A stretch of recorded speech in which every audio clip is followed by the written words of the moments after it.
Imagine logging in to, like, your favorite newsletter.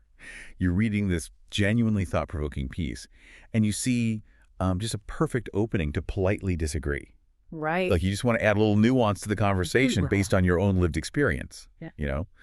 So you scroll down to the comment box, you crack your knuckles, and suddenly you hit a digital velvet rope. Oh, yeah, the pop-up. Exactly. A pop-up appears, demanding, like, $50 a year just for the privilege of typing out your thoughts. It is a really profound shift in how we interact. I mean, we possess the technological capacity to converse with virtually anyone on the planet right now. Yeah. Yet we are increasingly kind of walling ourselves off into these financially gated, highly curated VIP rooms. The bottleneck isn't the technology anymore, you know? The bottleneck is the architecture of modern community building. That specific tension is basically our mission for today's deep dive. We are pulling from a single, deeply fascinating source today. It's a July 6, 2026 post by Roberta Hill. From her Substack, right. Yes, from her Substack newsletter, which is called Wander After 70. The piece is titled, Have We Started Paying for the Agreement? And we are going to explore a really uncomfortable possibility today. Very uncomfortable. Yeah. The idea that our desperate pursuit of online community might secretly be killing our intellectual curiosity. Well, and the timing of her post adds a very necessary layer of context here. Hill's reflections were heavily inspired by the mood around Canada Day. Oh, right. And she draws a direct parallel to the atmosphere surrounding the U.S. 250th anniversary as well. Yeah, those big milestones. Exactly. These massive milestones of national reflection tend to force big existential questions to the surface, right? Questions about national identity, the shifting nature of belonging, and fundamentally just the mechanics of how citizens discuss difficult, complicated realities with one another. Okay, let's unpack this. Because the inciting incident that got her writing this piece is something so many of us have faced, and I think it cuts right to the heart of how the internet is changing. It really does. So take a second and do a quick mental audit of your credit card statement right now. Like, look past the streaming services and the gym membership. Ones you never use. Right, exactly. But think about how many exclusive newsletters or, private Discord servers or paid subscriber communities you are funding. And crucially, do any of those creators, like the people you are actively paying every single month, do they ever fundamentally disagree with your worldview? Wow. When you frame it as a financial audit, it really exposes the psychological reality, doesn't it? It's a little confronting. It is. And Roberta Hill experienced this exact realization. She was reading an insightful, well-constructed post online, and she saw a gap in the logic. Right. A place where a respectful counterargument would actually elevate the entire discussion.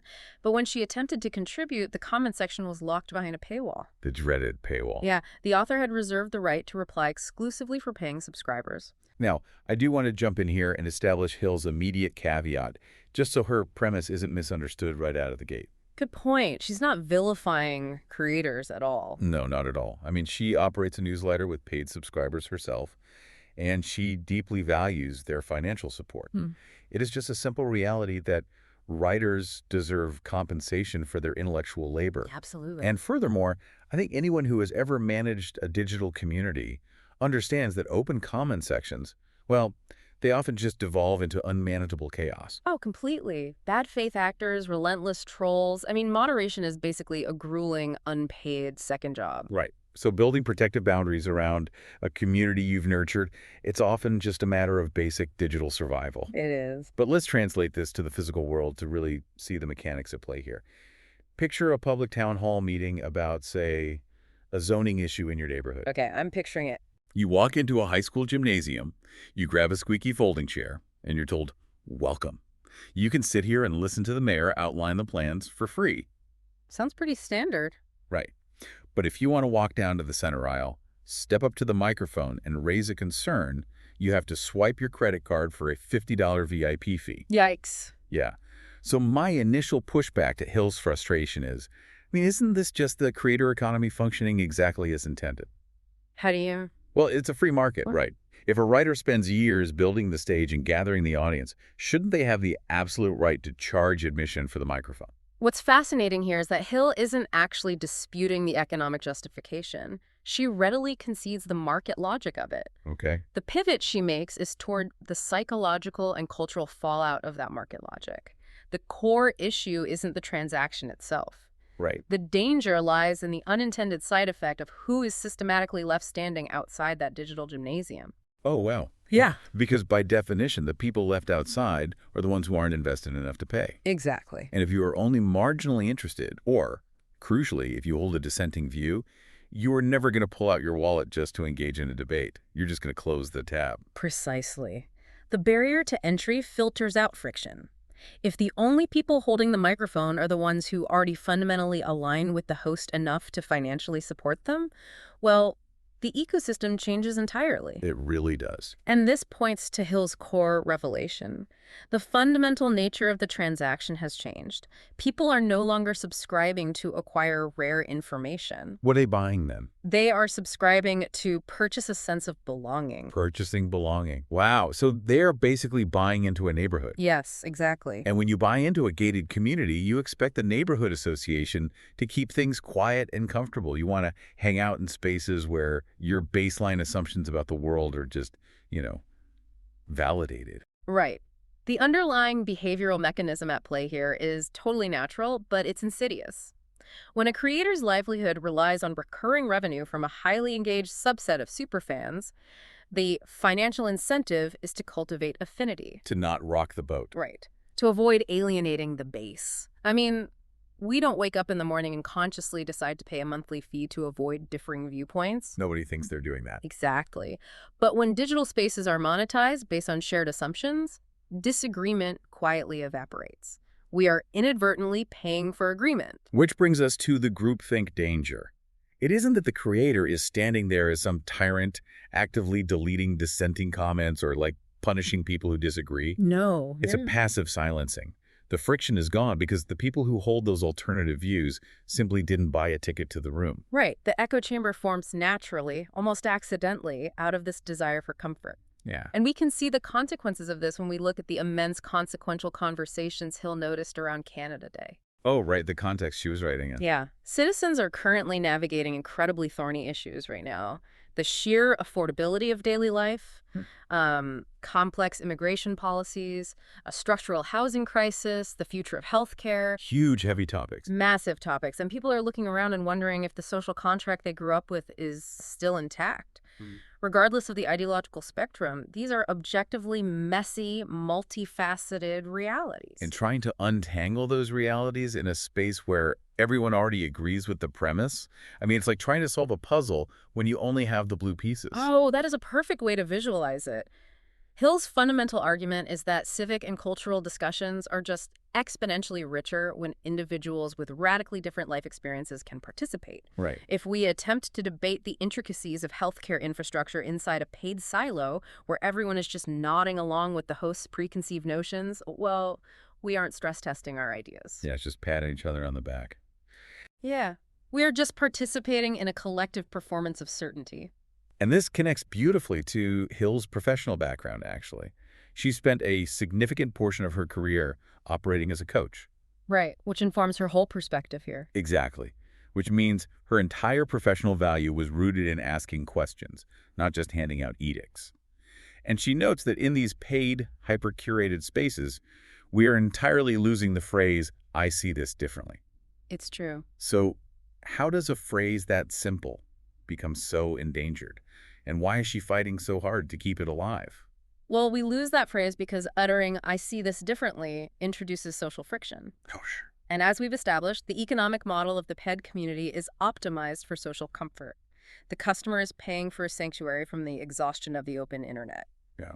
They want a break. But Hill values that phrase immensely because the objective of saying, "I see this differently," isn't to start a flame war or to score points or to definitively crush an opponent's argument. Right. The value is strictly in how it functions as a cognitive mirror. A cognitive mirror. Yeah. It forces you to look at your own logic, basically. frankly. When someone throws a wrench into your argument, you suddenly have to defend it. And in defending it, you might realize, oh, wait, the foundation is actually pretty shaky here. Yes. Encountering a well-articulated contradictory perspective forces us to sharpen our own thinking. Sometimes it reveals a massive blind spot in our context. Yeah. And occasionally it might actually persuade us to change our minds. But even when it doesn't, which let's be honest, is most of the time, we walk away from the friction possessing a much more robust, nuanced understanding of our own position. But the tragedy is that we trade that nuance for security. And Hill frames this trade-off with a really poignant reflection on the psychology of aging, actually. I loved this part of her piece. Yeah, she writes about how, as we get older, certainty becomes incredibly seductive. I mean, you've lived decades on this earth. You've gathered an armful of life experiences. You have stories and battle scars that validate your specific worldview. Certainty acts as an intellectual fortress. It keeps you feeling safe and protected from the chaos outside. But, a fortress also has very thick walls that block out the sunlight. Wow, yeah. Acknowledging a fundamentally different perspective later in life requires a lot of energy. It asks you to retroactively question the assumptions you've built your life upon. Which is exhausting. It is. So the older we get, the more we rely on that fortress. But Hill contrasts this comfortable certainty with the demands of curiosity. Right, because curiosity is the opposite. Exactly. True curiosity requires us to step outside the gates. It asks us to cultivate the humility to admit that, despite all our accumulated evidence, we might only possess a fragment of the whole truth. Which really exposes the profound paradox of the modern internet. I mean, think back to when this technology first scaled. The utopian promise was that it would demolish the fortress entirely. That was the dream. It was supposed to be this borderless frontier, offering limitless exposure to every idea, every culture, and every person on the planet. But the architecture promised infinite expansion, while the business model delivered relentless contraction. Oof. Contraction. Yeah. Through the careful curation of our feeds, the ease with which we can unfollow or block voices that cause us even mild irritation, and of course, the underlying algorithms that ruthlessly optimize for our historical preferences. Just feeding us what we already clicked on. Exactly. So the internet no longer expands our world. It functions as a sophisticated mirror, delivering a slightly more polished version of our own reflection back to us over and over again. Just more of ourselves. Right. And if we connect this to the bigger picture, Hill utilizes a brilliant analogy about the nature of travel to illustrate exactly what we are losing in this algorithmic mirror. Oh, the travel analogy is fantastic because it really highlights our own hypocrisy, I think. Yes. Like, we universally celebrate physical travel because it forces us out of our routines. You fly across the world specifically to be disoriented, right? Yep. To taste unfamiliar food, to navigate a transit system you totally don't understand, to encounter a culture that operates on entirely different assumptions. We treat physical disorientation as a virtue. We call it broadening our horizons. Yeah. But the moment we log online, we actively engineer the exact opposite experience. We construct digital environments deliberately designed to insulate us from surprise. We prioritize affirmation, and in doing so, we completely bankrupt our capacity for serendipity. It really makes me think of, like, walking into the most expansive, diverse, global buffet in human history. The room smells of 1,000 different spices. There are dishes from every corner of the earth. Sounds amazing. Right. But instead of picking up a plate and wandering around, you program a little robotic assistant to walk into the buffet and only ever bring you your favorite childhood comfort food. Oh, that's sad. Day after day, meal after meal, it just fetches the exact same dish. It feels incredibly safe. You are guaranteed never to bite into anything you dislike, but eventually you are going to become intellectually malnourished. Think about your own feed for a moment. When was the last time you read a post that genuinely surprised you? And I don't mean something that made you outraged or like a troll trying to bait you. Right, not rage bait. Exactly. I mean a thoughtful, well-reasoned perspective that completely caught you off guard. The sheer difficulty of answering that question proves the efficacy of the algorithms. Yeah. But this brings us to the core dilemma Hill is wrestling with. Recognizing the danger of the echo chamber is easy, but solving it requires navigating a very difficult tension. Because we have to acknowledge that tearing down the walls completely isn't the answer either. No, definitely not. A digital living room completely devoid of boundaries quickly becomes uninhabitable. Trolls, bots, and bad faith arguments will just flood an open system. Safe spaces serve a vital psychological function. Well, yeah, you can't just leave the front door of your house wide open to the street. You need a door. But Hill is arguing that a healthy digital community needs what she terms permeability. Permeability is the operative word here, a semi-porous boundary. The ecosystem needs a gate heavy enough to keep out malicious noise and automated vitriol. But that same gate cannot be so impenetrable that it locks out the wandering stranger. Right, the stranger with a good point. Exactly. The community must retain the capacity to let in the person who doesn't look like the rest of the group, who hasn't paid the cover charge, but who brings a question that nobody inside the room possessed the context to ask. So how does Hill actually manage this tension with her own publication? Because it's one thing to philosophize about permeability, right? And it's another to actually manage a paywall on a platform like Substack. Very true. But she applies this philosophy to Wander After 70 by being incredibly deliberate about where she draws the line. She essentially bifurcates her content. The vast majority of her broad reflections, her societal analyses, and her core arguments remain firmly outside the paywall. Interesting. Yeah, she designates this as the common public space. She intentionally leaves these pieces free because she actively desires the friction of the stranger. She wants the unexpected traveler to stumble across her post and drop a comment saying, "I see this differently." But the velvet rope does exist for certain things on her page. Yes, but she places the boundary around intimacy and specialized professional value rather than around ideology. Oh, that makes sense. Right. If she is writing a deeply vulnerable personal story or providing the highly specific coaching expertise that clients historically paid her for, that goes behind the paywall. The financial barrier protects her vulnerability. It doesn't isolate her opinions. That's a great distinction. And she refuses to view her writing as simply building an audience, which is a phrase she actively pushes against. Instead, she views her work as participation in an ongoing public conversation. That distinction between audience building and conversation participation really changes the incentive structure. It completely flips it. And this tension is highlighted even further by a perspective from the comments section of her piece. There's a creator named Elaine Szymanski who runs a Substack called DIY Travel Freedom to Explore, and she chimed in with her own approach. Yeah, Szymanski represents the purest model of the digital creator. She treats her writing entirely as a passion project. Right. She publishes travel stories, shares her photography, and consciously chooses to operate without any paid subscription tiers whatsoever. Her platform is entirely free. Her rationale is incredibly refreshing, honestly. Yeah. She notes that her payback isn't monetary, it's the genuine connection. Yeah. It's the occasional thoughtful comment, the likes from people she knows actually took the time to read her work. She has zero interest in monetizing the community. This raises an important question regarding the structural mechanics of the creator economy. Elaine's model is beautiful in its simplicity, but, it relies on a specific privilege. The privilege of a hobbyist. Exactly. I mean, I love Elaine's approach, but we do have to push back on the idea that this is a scalable solution for the internet at large. A hobbyist who has a separate income stream can easily afford to leave the gates wide open and bask in the serendipity of free connection. Right. But a full-time independent journalist or a creator who is relying on subscription revenue to pay their mortgage and feed their family, they don't have the luxury of running on likes and good vibes. Which points to a potentially massive systemic flaw in how the modern internet operates. Oh. Think about it. Are we unintentionally designing an infrastructure that forces creators to choose between intellectual permeability and financial survival? Wow. Yeah. If the algorithms reward niche affinity and the platform architecture incentivizes paywalling your best ideas to drive recurring revenue, well, the system structurally penalizes the free exchange of diverse ideas. It makes the echo chamber the most financially viable business model. That is exactly why Hill's decision to keep her core analyses in the public square is actually quite radical.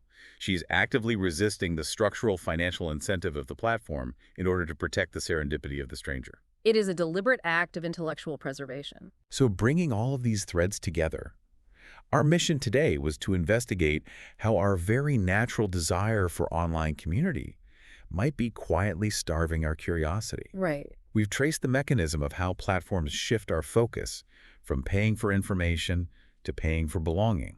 We've unpacked why the fortress of certainty becomes so appealing as we age. And why the economic incentives push creators to lock out that friction. Exactly. And through Hill's insights, we've seen the immense vital importance of leaving the door cracked open for the stranger who sees the world differently. The overarching lesson here is that curiosity is not a passive trait. It requires aggressive maintenance. Yeah. In the digital age, curiosity isn't just about seeking out new information. It is actively resisting the gravitational pull of comfort.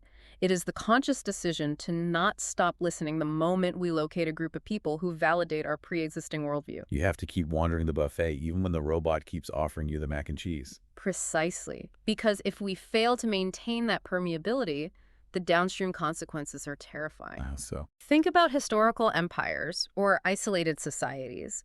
Massive, localized civilizations that eventually collapsed, not from a lack of resources, but because their strict ideological isolation prevented them from adapting to external shocks. wow. If our digital infrastructure is essentially training an entire generation to retreat behind a velvet rope at the first sign of ideological friction, we aren't just losing the joy of serendipity. We might be systematically dismantling the cognitive immune system required to navigate the next century's crises. That is profound. We are risking intellectual fragility on a species-wide scale simply because we lost the muscle memory of talking to strangers who disagree with us for free. Well, that is definitely something heavy to chew on the next time you find your cursor hovering over a subscribe to comment button.